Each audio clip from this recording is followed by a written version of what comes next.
Welcome to Don't Fear the Weight podcast with your host Vicky Masita, bringing together science and personal experience.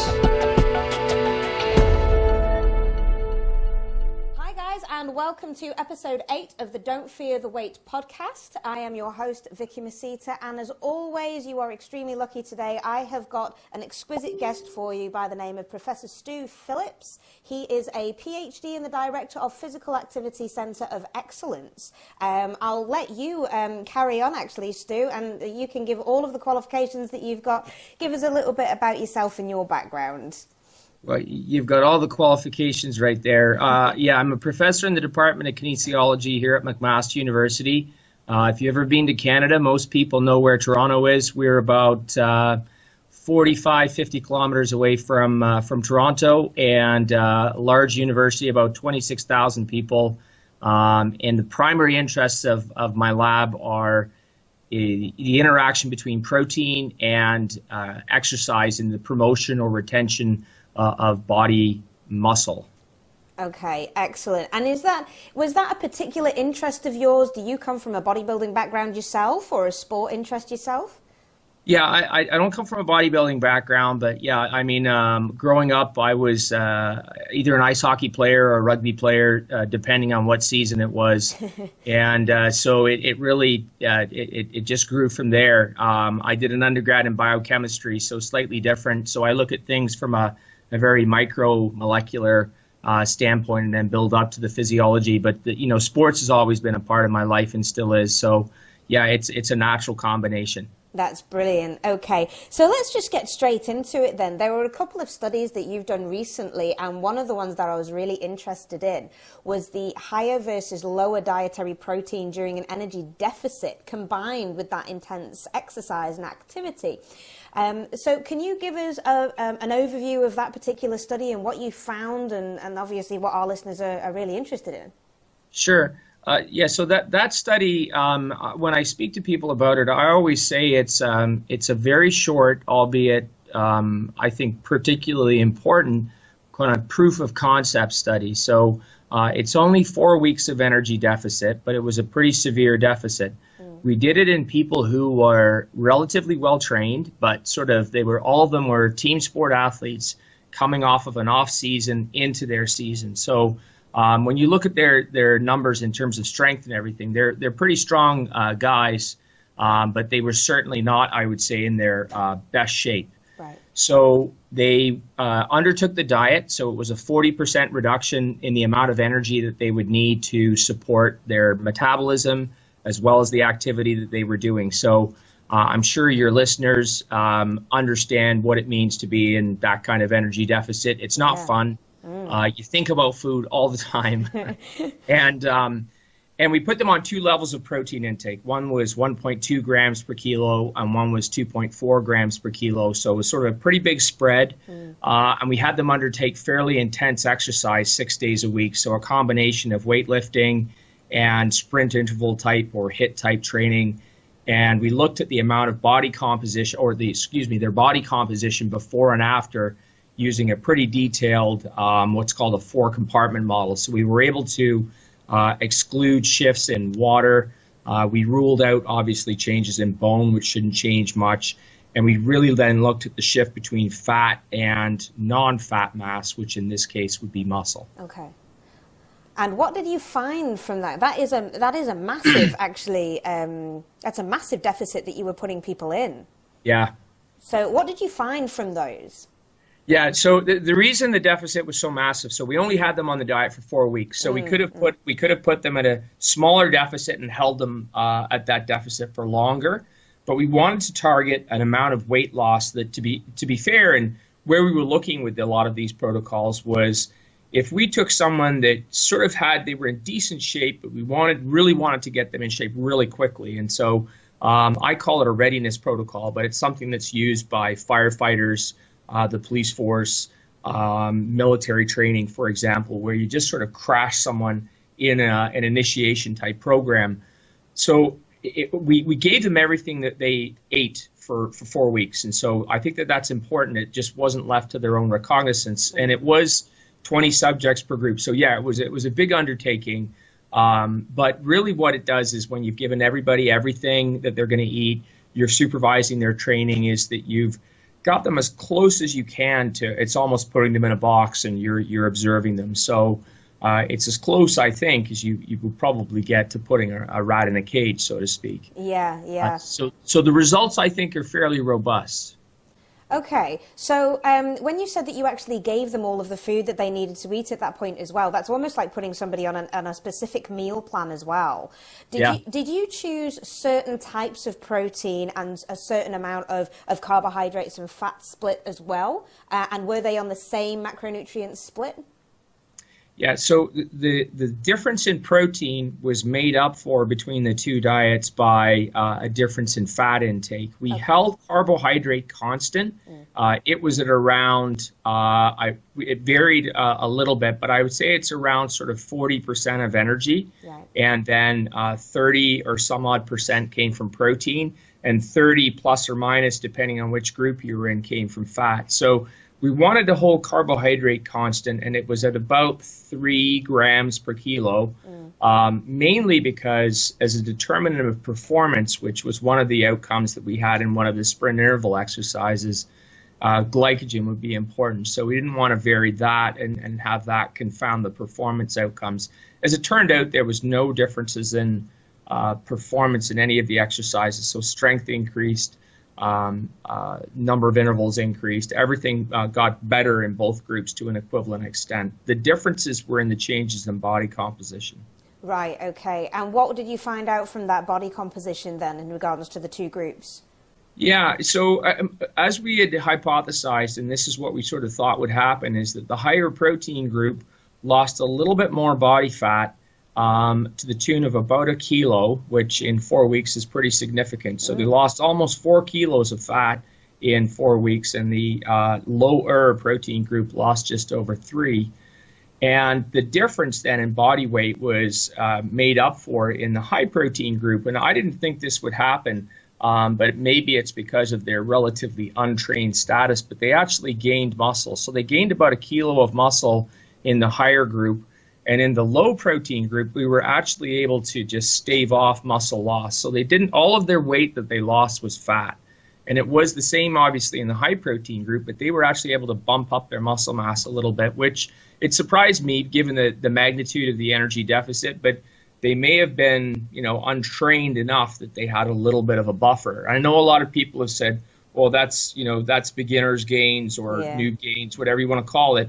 And I would differ on that given the training status of the people coming in, but they were untrained relative to their usual. So maybe there's a little bit of room to move, but it's still pretty impressive when you've knocked energy down by 40%, that with the right timing, I think, of protein, which was very close to the end of the exercise, the quality of the protein, which in this case was all dairy-based and whey protein-based, and then obviously the higher amount did allow these guys to gain some muscle. So, that surprised me. Not that happens very often, but in this case it did. So that's really interesting, especially when you bring in the idea of meal timing as well, that the protein ingestion was very, very fast afterwards. So did you do that specifically, and did you test the different timings, or were timings the same throughout? Yeah, so they drank somewhere, but so the difference between the two groups was really made up for, not in their base diet that we gave them as prepared foods and a lot of flash frozen meals, but really in the study beverages that they drank. So obviously the low protein group had something that resembled, it was pretty much full fat milk. So in Canada, that would be about 3.25% fat with a little bit of protein, whereas the high protein group had lower fat. It was actually skimmed milk, so almost no fat, and then higher protein added to it. The shakes are virtually identical, so you couldn't tell the difference between the two, right. And that's what made the difference. So it was actually pretty effective in terms of the blinding. But we thought that when people were in such a deep deficit that I'm not a big proponent of you absolutely have to have that protein right away. I think in mere mortals and most people going to the gym, I think that that's not a big deal. But when you're down 40% and you've just done a really heavy bout of exercise, I think it is important to get the protein on board right away to stimulate all those processes to prevent this prolonged catabolic phase and to make people anabolic. So in that situation, we didn't really control the timing that much, but we did say 1 time per day when you drink one of your shakes, and you either drank 2 or 3, depending on your body mass, obviously, then one of them was right after the exercise. The other ones, we sort of left them to the subject's recognizance, but we said maybe 1 in the morning is a good idea and 1 with the evening meal or a little bit later. But people did what they wanted in those times, I have to admit. But we think that the compliance was fairly good. Yeah, absolutely. And especially if you have made up the deficit with fat as well. That's another point that I was really interested in, because we're always, sorry, I say we as in like, you know, bodybuilders or people in the fitness industry. We were always of the impression that carbs were muscle sparing. Whereas at this point, you've actually kept carbohydrates at a constant, and that's purely for a performance side of you. So I suppose realistically, fat might be muscle sparing as well, because your lower protein group had a higher fat content, and yet they didn't lose a lot of muscle mass, right?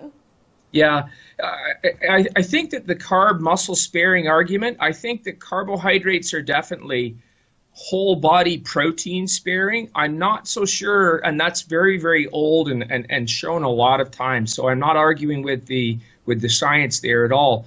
Whether it's specific to muscle, I'm still not convinced. And it really comes back to carbs being muscle sparing is another way of saying insulin is muscle sparing. So, and I think that when we sort of look at those arguments, I'm not so sure I'm convinced. Insulin is very good at suppressing protein breakdown. If you put a box around the whole body and say it suppresses protein breakdown in tissues like your gut, like blood proteins, those sorts of things. But I'm not so sure that it's muscle specific. But you're right, and there is some data showing that the fat may in and of itself, particularly milk fat for whatever reason, may be very effective at letting you hang on to a little bit more muscle protein. But why that's the case, I don't know. Right, fair enough then, no worries.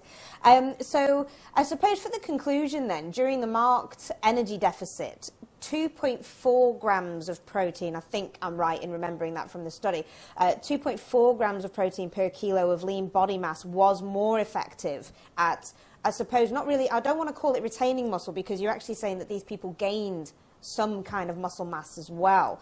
So would we be right in saying that having a higher protein intake combined with the resistance exercise that we're doing is actually going to be more beneficial for bodybuilders, but actually not just bodybuilders, but just people who are interested in getting into sport and getting a bit fitter themselves? Yeah, absolutely. I mean, so what we talk about is the concept of quality weight loss. And when we talk about quality of weight loss, we talk about pounds that are lost on a scale that are really due to what you would like to lose, which is body fat. I'm always, I really rail against the show. I know you have it there in the UK, but when we have it, is the biggest loser. Is that the winner on the Biggest Loser is always the person that loses the most muscle. It has to be. It just, you know, so why anybody would do any exercise that retains muscle on the Biggest Loser, you're never going to win. You just want to get rid of pounds on the scale. So, but we talk about quality weight loss, and that's what happened in this study, is that it was 100% fat lost in the lower protein group, and it was 100% fat in the higher, but they were able to bump up their body lean mass as well. So yeah, that's the exact combination of high quality protein, probably timing when you're in an energy deficit, and the performance of an anabolic exercise like resistance exercise. It just makes everything from a muscle perspective much more anabolic, and you're able to hang on to that for sure. Okay, cool. That's great. So you were saying then about the quality of protein. So let's move on to your second study that I really thought was very interesting, was the impact of protein quality on the promotion of resistant exercise-induced changes in muscle mass, which I thought was really cool. Now, forgive me if I'm wrong, but from reading the study, I was having a look at the kind of protein that you were using, and you actually had a broad spectrum of proteins, didn't you? used. So there was one that you used with a whey isolate, a whey concentrate, a rice protein as well, and a soy protein. Forgive me if I've missed a couple there. But yeah, so if you could just give us an overview of the quality of the proteins and what kind of impact that had on the muscle mass. Sure. So, I mean, the study was based, or the paper you're referring to was an overview of a number of studies. So not just my work. I'll be 100% frank about that. Yeah. But the quality of proteins is, I mean, I think that everybody's familiar with the fundamental axiom is that animal-based proteins are higher quality than plant-based proteins. What that doesn't mean is that you can't subsist on a diet of plant proteins, and a lot of the world's population does, and people who are vegan, vegetarians. And I don't want to make a comment about that as a lifestyle choice or anything, because it's a perfectly healthy one. Sure. The ethos of the article was really about understanding, if you consume these proteins, what is the efficiency of transfer of this protein into muscle mass? So that's really what we're talking about. Okay. And I think it's pretty clear now that when we look at all of the 20 amino acids that make up protein, and the 9 essential amino acids, that one of the 9 essential amino acids, and that's leucine, is this trigger amino acid. So it's not just the building block for protein, but so I liken it to, it's a light switch. No, it's not really on off. It's more like one of these dimmer switches that as you turn it a little bit more, you sort of get brighter and brighter to a certain point, and then at a certain point, you can't make it any brighter. So, with a certain protein intake and a certain leucine intake, you kind of hit this ceiling, but you have to reach that level. And so viewed from that point, it should make some sense that animal proteins, which tend to be higher in leucine than plant proteins, which tend to be lower, not all of them. So soy is an example, and soy isolate is a very high quality protein, but it's lower in leucine than whey. That's just how nature made the proteins. Right.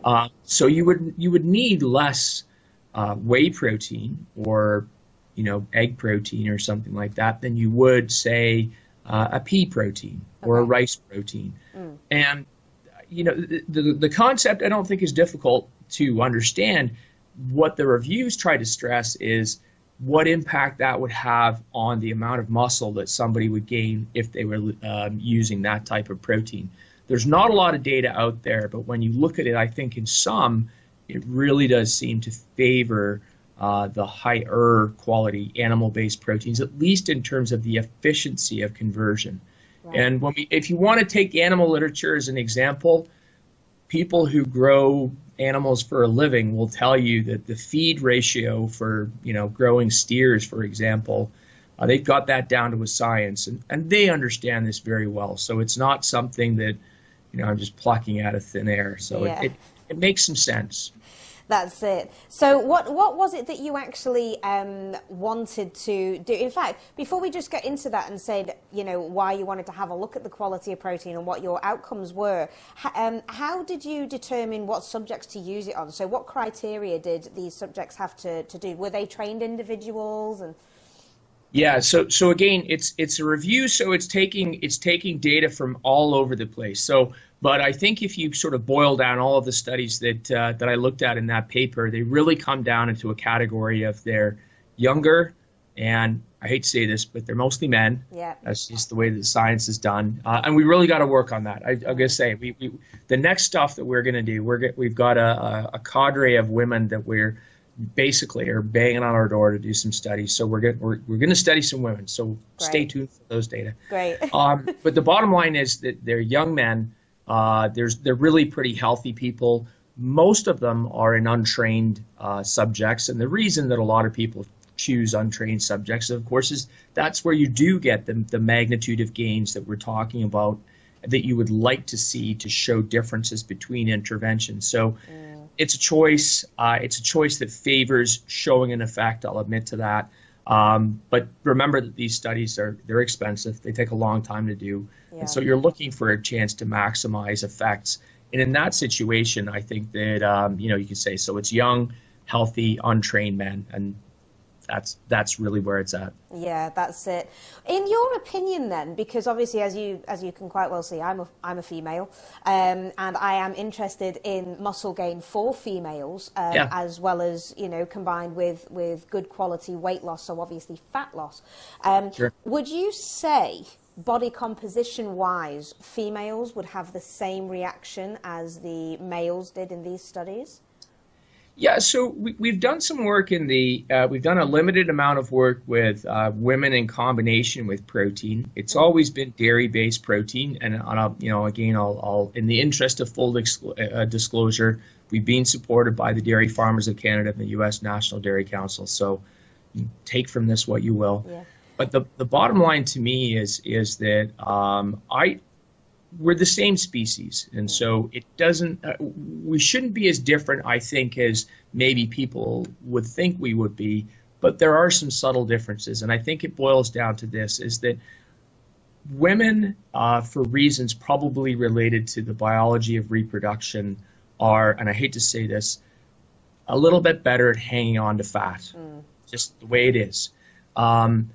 For reasons of obviously hormonal milieu, women and boys and girls, once they diverge at puberty, I think their capacities to gain muscle once you're beyond puberty and you've experienced that pubertal muscle gain are relatively speaking similar. So if a woman only had 40 kilos of lean mass and a guy had 60, you know, the guy would go up by 10%, and so would the woman, but that would be 6 kilos or 4 kilos. So I think the relative percentage gains are the same. So I don't think that women are handicapped in any way, or if they were, then you would expect, by testosterone, for example, you would expect that the magnitudes of gains would be, you know, tenfold less, because that's the difference in testosterone between men and women. So I don't see that there's a handicap. I think women, however, have only recently, and I say recently, maybe within the last decade or so, begun to appreciate what resistance training really does for their body composition. And there's still a great fear out there, if I can say this, not maybe within the figure competitor or bodybuilding realms, obviously, or even in certain athletic sports, but with women in general, to say, if I lift weights, I'm going to bulk up and become a man. And it just doesn't happen. We've done quite a few studies in women, and we've never really seen a woman who becomes man-like. Yes, they get muscular. Yes, they lose body fat. But it's the combination, I think, that really appeals to a lot of women in terms of the changes in their body composition. And all that they self-report back when we talk, we said, you know, how do you feel about this? They say, well, actually, I feel confident. I feel better about, you know, how I look.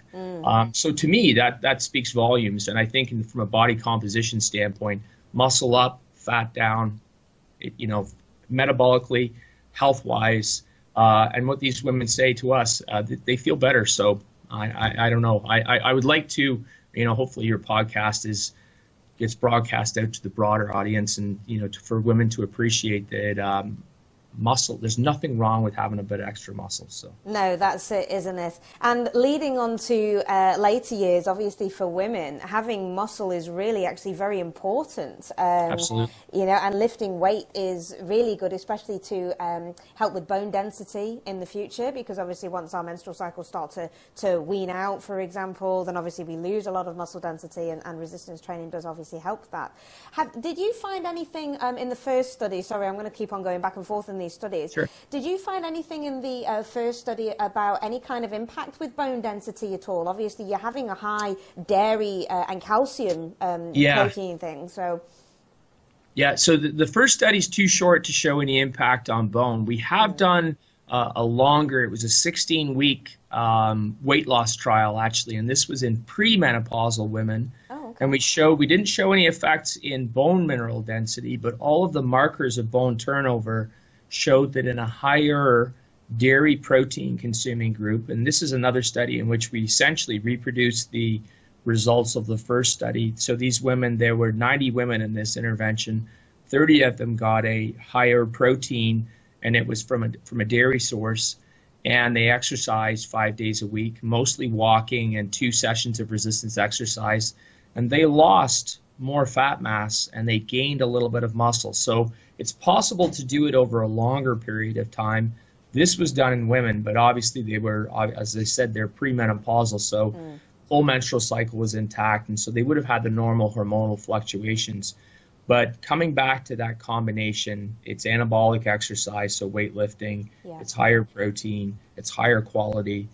It makes some sense. But yeah, absolutely, it can happen in women as well as in men. So I don't doubt that it's doable in women. I don't know whether anybody would want to put themselves in a 40% energy deficit, but it was just proving that the concept could work. So yeah, definitely. No, I love that. Okay, so I've got a lot of questions here from people. I'm pretty sure that we're not going to get through all of them, but sure. just kind of bear with us. Okay, so first of all, then looking at meal timing and the quote unquote anabolic window, right. What you said there in the energy deficit study was that you did have the guys have a shake very, very close to their workout, which is what we would be called as the anabolic window. Now, would you say that there is a sweet spot for that protein ingestion, or is it just as important to have it in an energy surplus as well as an energy deficit? So say if you're looking to really bulk, and gain more muscle, is it just as important to do it straight afterwards? Yeah, so surplus versus deficit, I don't think that the window, so to speak, is as relevant when you're in a surplus. I think that the window is open much longer than people think, probably hours afterwards. So the immediacy of protein, I don't think, has a big effect. In a deficit, I think it could become more important, and the deeper the deficit, relatively speaking, I think it takes on some importance. And the lower your body fat gets down. So when you've got a lot of these guys and women preparing for competitions to, for bodybuilding or figure competing or something like that, when you're really getting down to those last, the analogy I use is like, wringing the cloth and you're trying to get every last drop of water out. When you're getting down there, I think that the timing does become important. Right. And so probably as soon afterwards, after the exercise would be pragmatic. In the normal realm, I don't think that it matters. Sweet spot, I'm not convinced there is one, but I don't have a problem with. So I always talk to athletes, and I say 3 R's in recovery. So rehydration, refuel, usually carbohydrates, and repair. And I say that's protein. So if they say, well, if I drink this shake, it gives me all three, I'm like, awesome. Why would I argue with that? Is it absolutely critical? Probably not. Okay. But the higher you climb up the ladder, or the more water you want to wring out of the rag, then it becomes maybe more and more important. But if you're just bulking, then it's, just calories into the system, protein and heavy work, and you get bigger. Yeah, that's it. Okay, and what about before a training session? Because obviously we haven't spoken about like pre-workout protein ingestion. Yeah, I struggle with the protein provision pre, because your muscle is not in the state to be as receptive to the protein then as it is afterwards. So my analogy is always that after you've worked out, your muscle is like a sponge. It's ready to soak up all of these nutrients. And in the pre-workout state, that's when you've basically got all of the glycogen on board, you've got everything there, and it's really not ready to do that. So I don't advocate for protein, at least pre. I see the advantages to maybe getting some carbohydrate on board to prepare yourself for some workout, but I'm more concerned when I talk to athletes about pre-workout about making sure that their hydration status is good to go. So and that could depend. It could be just water that you want. It could be a sports drink if you're engaging in something that's longer. But I'm not as prescriptive as in my pre-workout as I am in talking about post-exercise recovery. Right. Okay. Excellent. Okay, then. So next question. Talking about indispensable amino acids. Now, I know that you spoke about leucine being the predominant amino acid, and what I was interested in is combining leucine with this Susteren 2. Now, I know a lot of people haven't heard about Susteren 2, and I did turn on my geek radar and do a lot of research into it before asking you this question. But what have you found out about combining leucine and Susteren 2 and how that affects the leucine threshold? So what we think is that this Susteren 2 is an intracellular protein that is sort of like, when I talked about that dimmer switch, it's like the leucine thermostat within the cell, if you like. So the leucine has to bind with that protein, and then that activates all of the proteins downstream, and the key one being something called mTOR, which is the mammalian target or mechanistic target of rapamycin. So, and that's sort of that's like the master switch. That's like once you've turned that, everything goes. So yeah, that's not our work. It's work of some really bright people to figure out how that works. But that certainly, that Susteren 2 protein concept and the binding of it with leucine to stimulate mTOR is really how we think that kind of leucine thermostat trigger level works. Something in there about exercise makes the Susteren 2 more sensitive to leucine. So you're more sensitive to the effects of protein after exercise. We don't know what that is.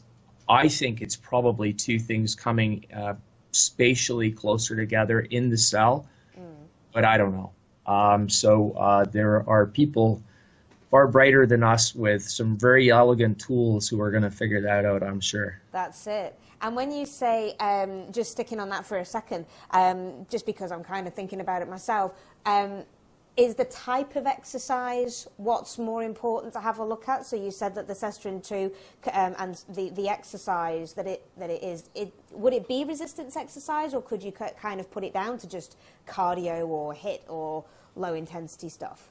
Yeah, so that's a good question. I don't know. I think that muscle contraction per se, whether it's through cardio or through resistance exercise, probably turns on a lot of common pathways, but there's something specific to resistance exercise, likely due to the stress and strain that it creates that's not present in the cardio, that has something specific intracellularly that turns on different pathways. I mean, you know, a lot of people always, when they show the difference, they show a bodybuilder at one end and a marathon runner at another. And those are the extreme phenotypes, and I get it. They don't look alike.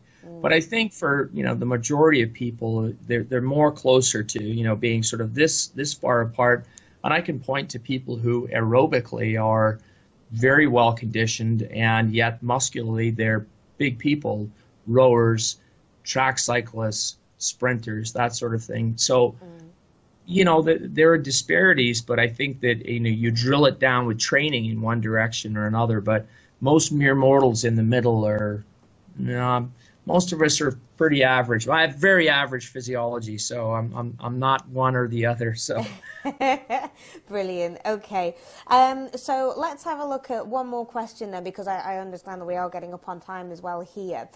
Just talking a little bit more about the indispensable amino acids, but talking more from a Gen Pop kind of person, so our mere mortals that we were talking about, and the leucine aspect of things as well. Is there particular food types, apart from just animal protein, that are higher in leucine content that you could advise people to concentrate on, rather than just the whey shakes and stuff?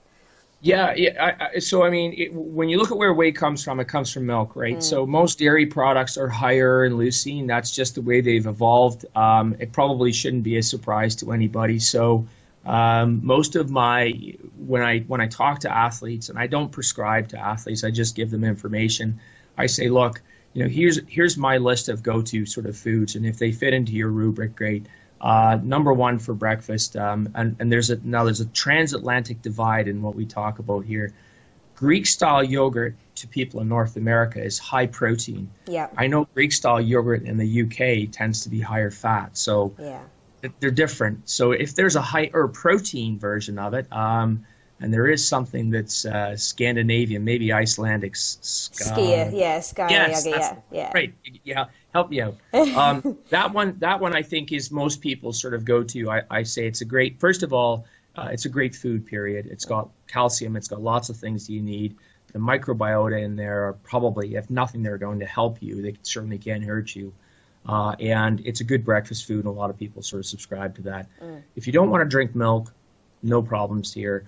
I think that the default in that situation then is usually to fall back to soy-based proteins, eggs. If you don't want to eat eggs and you don't want to, and you just want to go vegan, then I think you have to be, and it's no problems with that. You just have to be very judicious about combining your grains and your legumes. And I don't think that it's, some people have said, oh, it's okay to have grains for breakfast and legumes for here or something. I don't agree. I think that they have to be ingested co-temporally within the same meal. But I still come back to, milk, eggs, any sort of dairy, meat, obviously. And then you've got to kind of fill it out from there. So I know a lot of people are more into this sort of flexible kind of, if it fits your macros, if you believe in that or not. But some people, I want to say this, is that if you took a broad scan of the population, why does it surprise anybody that some people respond better to one thing or another? We've known that the same phenomenon exists for drugs for years. So some people are good responders to antihypertensive medications. Some people don't change, and some people actually get worse. So why should it surprise anybody that dieting is the same thing? So I think that we need to drop this diet is best, because really the diet that works is the one that you can stick to. And I come back to that time and time again. If you like high fat, low carb, and it works for you, go for it. If you like, high carb, high starch, high fiber, low fat, and that works, awesome. Yeah. And it's really about figuring out where you are along that continuum and it's self-experimentation, but I don't think there's one generic, this fits everybody. From the protein standpoint, I think the axiom is that animal tends to be better than plant, but you know what? I don't have any qualms with people who say, oh, I subsist on just plant proteins. No problem. Yeah. One interesting thing that I did want to ask you, how you were talking about The Biggest Loser previously.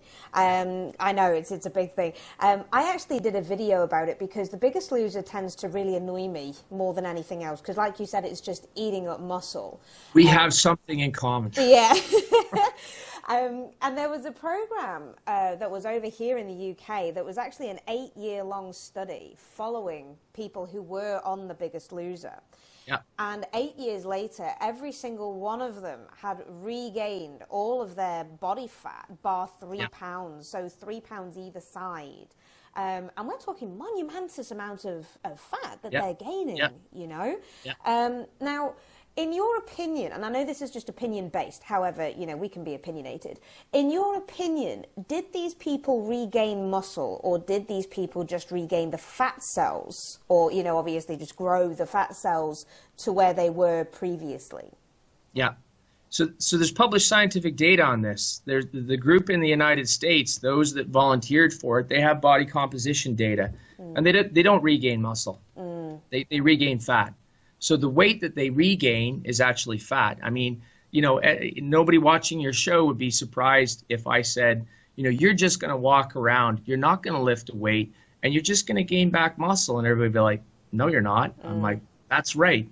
But you can gain back fat. We're insanely good at that. And, I think you have to remember that in the history of human existence, the last century, where food supply has become stable for more people in the world than it ever has been, that's a blip compared to our existence on Earth, where retaining fat helped us survive. But now we're in this, more people than ever, again, are in this abundant food environment, and we do less, and, the consequence. So I don't think it should surprise anybody, and the data that's out there shows that what these people regain is not muscle, it's majority fat. So that's the most depressing part of that show. It teaches people that weight loss is a gut-wrenching, heart-rendering experience that you have to remove yourself from your family and undergo special. It's awful, I think, as a lesson in human behavior.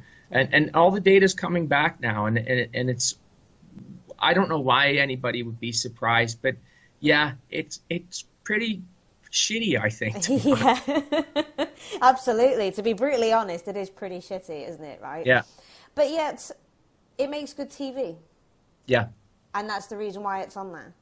Absolutely. Myself and yourself having an intelligent conversation about saying, stop doing this and make a lifestyle change. That's not sexy. It's not going to retain viewers, even though we speak common sense. And that's what's upsetting about the industry, I think, as well. I'm a body composition coach myself, so I transform bodies, and I have a countless number of women who lift 10 kilo dumbbells above their head and they say, but I'm not going to get bulky, right? Right. You know, lifting this weight, I'm not going to get bulky, right? Yeah. And then I have another lady who, unfortunately, is in a position where she is super morbidly obese, and all I get her doing is standing up and sitting down. And she had a big conversation with me and said, well, I watch The Biggest Loser, and they're not just sitting up and standing up and sitting down. Yep. And I said, well, yeah, but they're also in a big facility on television, and they're burning upwards of 10,000 calories a day and eating 800 calories a day. So, do you really want to be in that position or not? Yeah, and it's very hard to touch health. And this is the hard thing, I think, for people, is to engage in physical activity and then rail against the fact you don't lose weight, even though you can, but most people don't because they self-regulate. The bottom line is it's really hard to say, but I'm healthier. How do you measure that? But it's easy. Like, everybody has a bathroom scale and can hop on it. And, people say, oh, you look good. The implication being is that you look rotten before, I guess. I don't know. But it really, when the encouragement is there and the weight loss industry is out there, really, I think it's a group of the same people that are going through cycles of loss and regain. That's where these weight loss products and where shows like The Biggest Loser really appeal. And everybody says, well, then it must be rather niche. Well, not when 30% of your population is obese and the other, 30% is overweight. Then it appeals to 60% of the population. And that's high rankings. That's better than Saturday football, right? So yeah, that's it, isn't it? That's it. Okay, Stu. Well, I think we're just coming up on time here. So, just as a final kind of finishing off, what would you advise to people based on your studies that we've just been talking about to help them either in weight loss or in bodybuilding? And what's the one piece of advice that you can give to them? Well, so I think when you sort of boil it right down, there are two things. First of all, you have to do something that's sustainable. So hopefully you're not doing that 40% energy deficit, even though it works. Yeah. Works.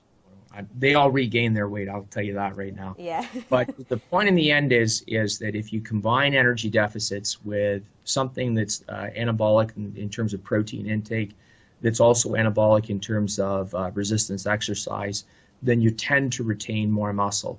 You might be, if you're relatively untrained, able to actually gain muscle. It's certainly possible. It's probably less optimal to gain muscle to do it in an energy deficit than in a bulking type environment. But the bottom line is you can do both at the same time. I think for most people, you have to realize is that nothing happens without a bit of sweat. You got to work. So you got to put the time in, and you got to make changes that last when we talk about lasting weight loss. But I still come back to the fact that the quality of weight loss is ultimately going to matter. So I could care less about how much weight on a scale people lose, and I'm more interested in how much fat people lose, because that's really what you would like to lose in weight loss. Definitely, definitely. That's really good to take home. So I hope everybody listening to that is going to take that home. So ignore the number on the scales and just have a look and see what happens in your clothes, in the mirror, on your fat calipers, whatever it is that you're going to be measuring with. Or how you feel. Yeah, exactly. And how you feel. If you feel like you're springing out of bed, then hey, that's worth 10 pounds worth of weight loss to me. I find anyway. So what have you got coming up in the future, Stu? You were saying that you had some studies coming up with some women. I'm interested in that, obviously, personally. Yeah. So a lot of the work that we're doing now is probably moving into a population that's a little bit older. And I'd be fair in saying that that's driven a lot by that's where funding is these days. And but it's also a population when we talk about, preservation of muscle mass. You mentioned bone in postmenopausal women, that I think is particularly important. So we've learned a lot from the young, healthy studies, and we think a lot of these strategies can now be moved over and become anti-sarcopenic, so combating that age-related muscle loss, if you like. The studies that we have planned in women are essentially a lot of the kind of mirror studies in women that we did in men. To come back to your question, are women really compromised some way, shape, or form in terms of gaining muscle mass? So hopefully within a year or two, we'll have something on both of those. That's great, and I'll certainly look forward to that. Okay, so very finally then, where can the listeners find out more about you, more about your facility, and where we can follow your work? Sure. So I'm on Twitter. I'm at MacKinProf. That's MacKinProf. Or you can find me on Facebook both as Stu Phillips or Stuart Phillips, PhD, which is where I tend to soapbox a little bit more, but I'm easy to find. I don't spend much time on Instagram or anything else, so I'm easing my way into it, though. Yeah, you're learning. Okay. Absolutely. I'll put all of the links to those underneath here and in the show notes and on YouTube. So if you guys out there listening have any questions for Stu or for myself, then obviously put them on and we'll be happy to get back to you ASAP. So that is it from me and Professor Stu Phillips for now. And thanks for listening, guys, and we will see you next week.